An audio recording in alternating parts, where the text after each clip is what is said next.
We now in the US spend on average 10 hours a day consuming, interacting with digital media.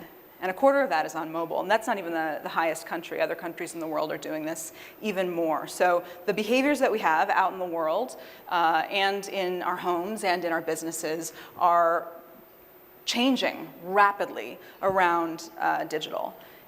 The way we spend is also changing rapidly around digital. The money that we spend on traditional media is pretty flatlined, but the money that we spend on digital is skyrocketing. And this is an indicator, I think, of the money that people will be spending in relationships to organizations around digital behaviors overall in the future.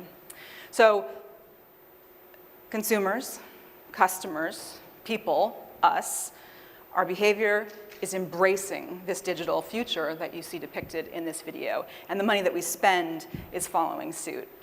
At the same time, our expectations are even outpacing our behaviors.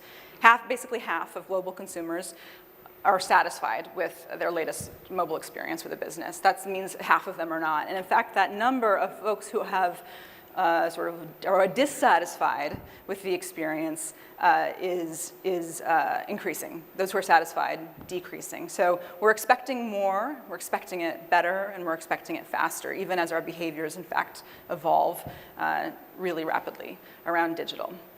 Organizations worldwide, and I can fairly confidently say your organization, feels some pressure to keep pace with this change and be prepared for it. And so there's this sort of sense in the conversations that I've had with businesses and that I see businesses having publicly, that this race, this arms race around being ready for our digital future is on, and they have to get ready for it.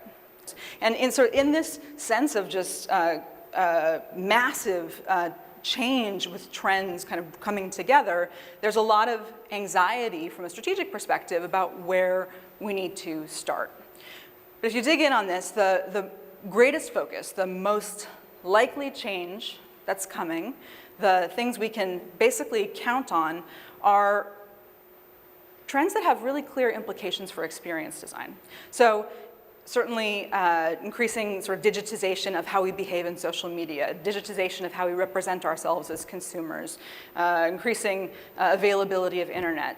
Those are things that we can assume will, or presume, will require us to have a greater presence in digital. At the same time, consumer sensibility is changing, so there's a greater sort of expectation for increase in convenience, and at the same time, as the rich get richer, there's an opportunity and also a challenge for organizations to maximize profit through what their highest value customers can do, and to minimize cost by finding ways to serve lower value customers more cheaply. Through it all, what we're seeing is a talent shift or a drought to support these behaviors.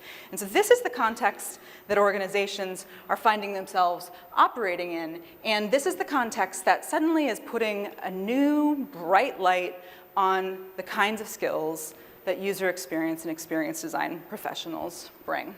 In fact, this diagram comes from a recent report from the World Economic Forum, and what it highlights is things that businesses need to have as capabilities that they're really having a hard time finding now. And there's in this sort of map ranging from commercial capabilities to technological capabilities to HR capabilities, there's a lot of stuff that looks very familiar to us. The language is a little funny sometimes. Web designer, user experience designer, service design thinker, crowd innovation facilitator, someone who's kind of a manager of community behaviors, chief listening officer, design learning manager. In this sort of landscape of new and emerging skills for the trends that we know are coming, there's so much of the kind of stuff that we bring to the conversation.